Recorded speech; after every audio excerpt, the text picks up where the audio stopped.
R you a team player? আপনি কি কখনো কোথাও কোনো টিমে কাজ করেছেন? আপনি যখনই কোথাও ইন্টারভিউ দিতে যাবেন, আপনাকে কিন্তু ইন্টারভিউয়ার এই প্রশ্নটা করবে যে আপনি কি টিমে কাজ করেছেন। দুই একটা পার্টিকুলার জব বাদে আলটিমেটলি আপনাকে এক্সট্রোভার্ট হতে হবে, সবাইকে মিলে মিশে নিয়ে একটা টিমে কাজ করার মানসিকতা থাকতে হবে। দুই একটা জব আছে স্পেসিফিক্যালি যেখানে ইন্ট্রোভার্ট টাইপের লোক দরকার, but other than those job ultimately maximum জবগুলোতেই আপনাকে সকলে মিলে মিশে একসঙ্গে যে কোনো একটা কাজ করতে হবে।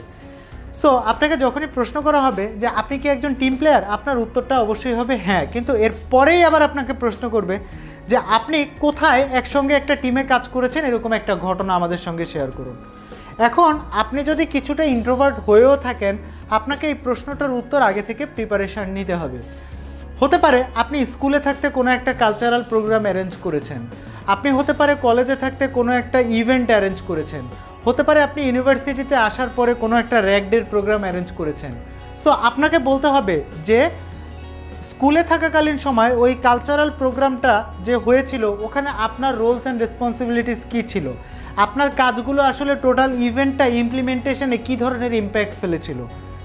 আপনি যদি কলেজের ইভেন্টটার কথা যদি আপনি তুলে ধরতে চান, তাহলে ওই ইভেন্ট ম্যানেজমেন্টের ক্ষেত্রে আসলে আপনার রোলস অ্যান্ড রেসপন্সিবিলিটিসগুলো কী ছিল, আপনি টোটাল ইভেন্টটা উঠাতে গিয়ে কি কি দায়িত্ব পালন করেছেন, কোন কোন জায়গায় আপনি টিম প্লেয়ার হিসেবে কাজ করেছেন, কোন কোন জায়গায় আপনি লিডিং রোলে ছিলেন, কোন কোন জায়গায় আপনি পিপল ম্যানেজমেন্টে কাজ করেছেন, কোন কোন জায়গায় আপনি টিমকে যথাযথ ধরনের দিক নির্দেশনা দিয়েছেন, আপনাকে কিন্তু এই জিনিসগুলো এক্সপ্লেইন করতে হবে।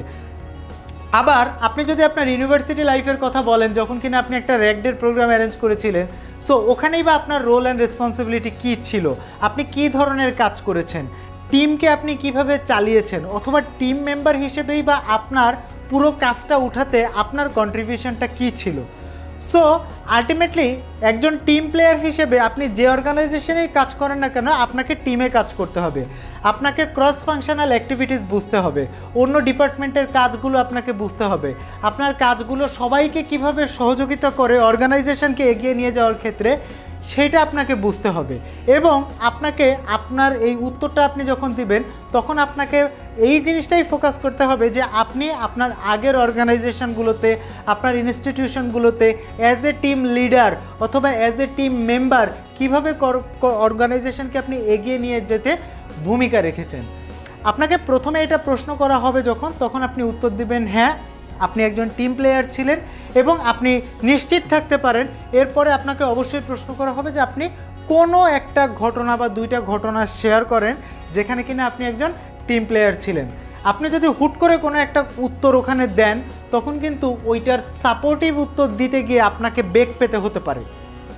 কাজেই এই ধরনের যে কমন প্রশ্নগুলো আছে, এই কমন প্রশ্নগুলোর জন্য আপনার উত্তরটা কি, আপনার প্রিপারেশানটা কি, এটা যদি আপনি ইন্টারভিউ দিতে যাওয়ার আগেই যথাযথভাবে নিয়ে নেন, তাহলে কিন্তু ইন্টারভিউ বোর্ডের সামনে আপনার চ্যালেঞ্জটা অনেকাংশেই কমে আসে।